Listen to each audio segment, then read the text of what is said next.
Students, today this is your science faculty Ashish Pathak. Today we are going to cover the new chapter, that is chapter 4. The name of the chapter is materials, metals and non-metals. So before starting the chapter, I want you all to go through the previous knowledge which you are having regarding materials, whatever you have studied earlier in your previous classes regarding material, metals and non-metals. Okay, so in today's lecture we are going to cover the introduction part. Okay, we're going to go in brief what is about material, okay, and their basic classification, how material is classified into various forms.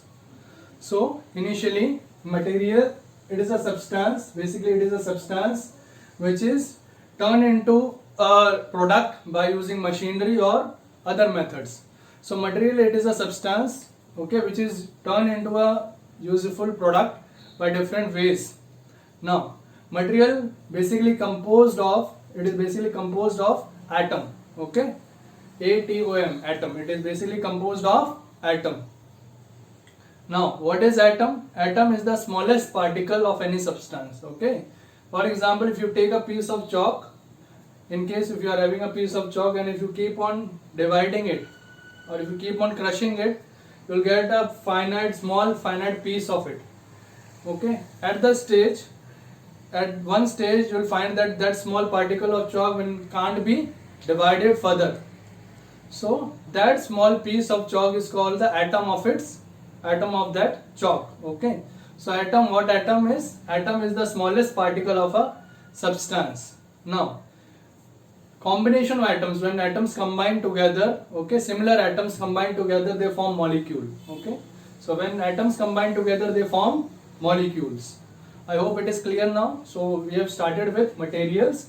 What is material? Okay, material is a substance which is used to make a product, okay. We get different types of products, so all are made up of some sort of material. Now material, if it is classified, the lowest category, if you see, it is atom, okay. Every material which you will see, either they are artificial or natural, they are made up of atoms, okay. Combination of similar atoms makes molecule, and when these molecules of different substances combine together, they form compound. Like a simple example you can see, you can deal with your nature, okay. So it is very, for example, this is water, okay. If you see water, it is a compound. Why it is a compound? Because it is made up of two elements, that is hydrogen and oxygen. So these two elements makes water. Understood? Now, so this is simple thing. There is one more thing which you are going to study here is mixtures, okay. There is a difference between compounds and mixtures. Now compounds are having fixed composition, okay. Let's understand it with an example. For example, if you want to make a lemon juice, okay, you want to make lemon juice or tea, what do you require? You require some ingredients that will be considered as raw material, okay. For making lemon juice, you require some raw material, like you require lemon, okay, glass of water, sugar and little bit amount of salt.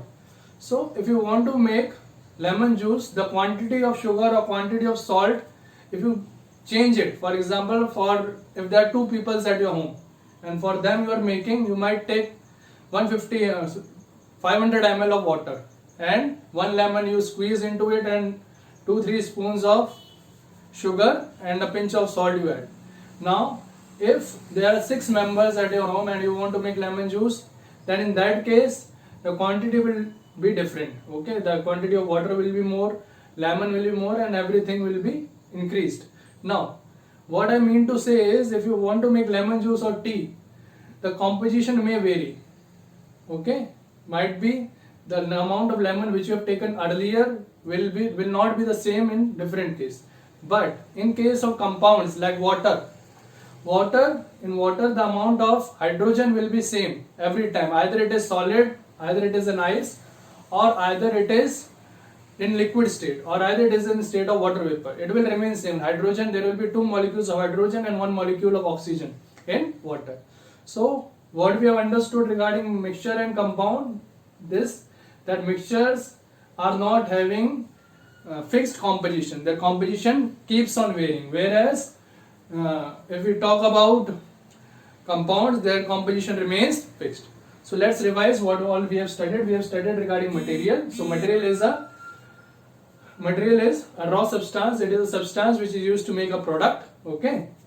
Next, material is basically made up of atoms. Atom is the smallest particle or smallest state of any substance. Okay. The smallest particle which cannot be further subdivided into two equal parts.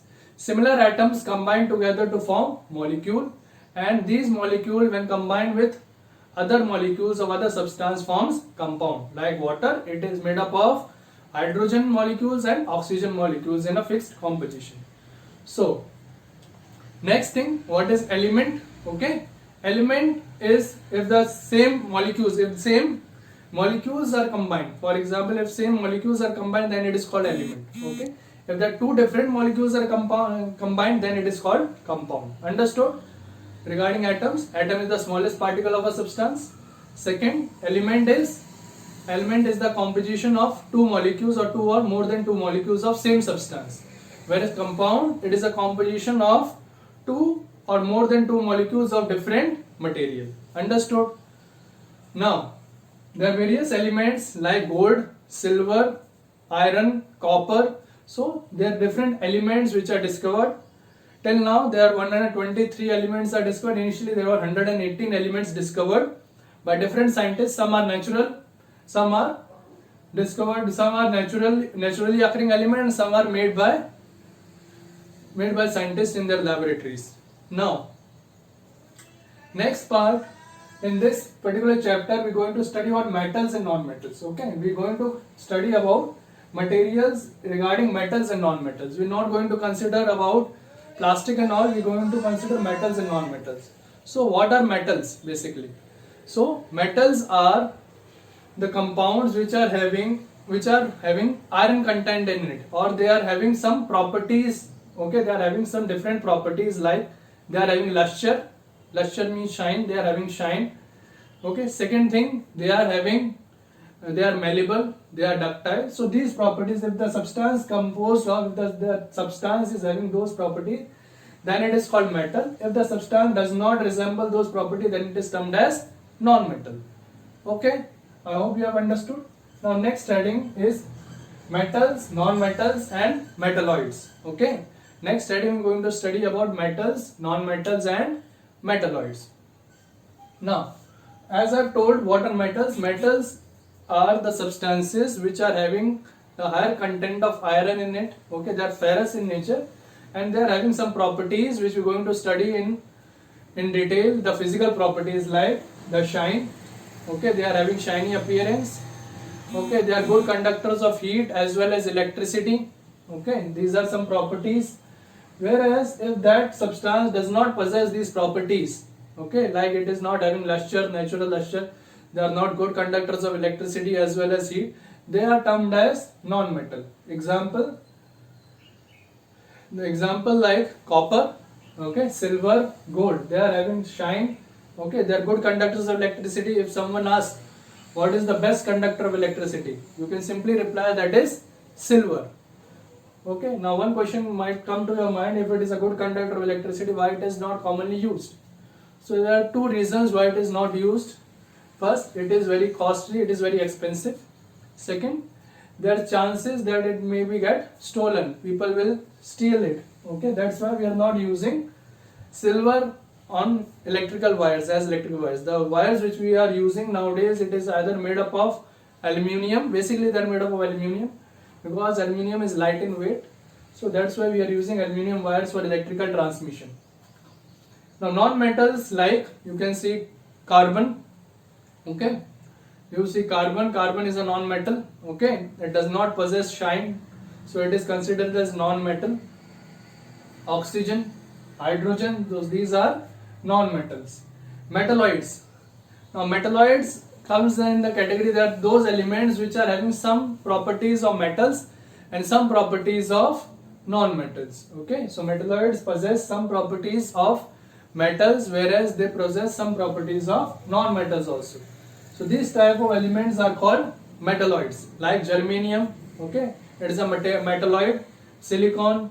So these are metalloids which possess some properties of metals as well as non-metals. I hope you have understood.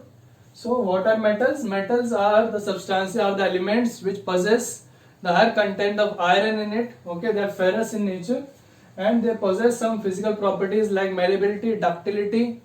Okay, they are tough. Okay, and they are good conductors of electricity as well as heat. Whereas non-metals do not possess the properties like they are not good conductors of electricity as well as heat. They are not having shine. They are not sonorous. So these are some physical properties. Whereas metalloids are considered as elements which have properties of metals as well as non-metals. I hope you have understood this. Okay.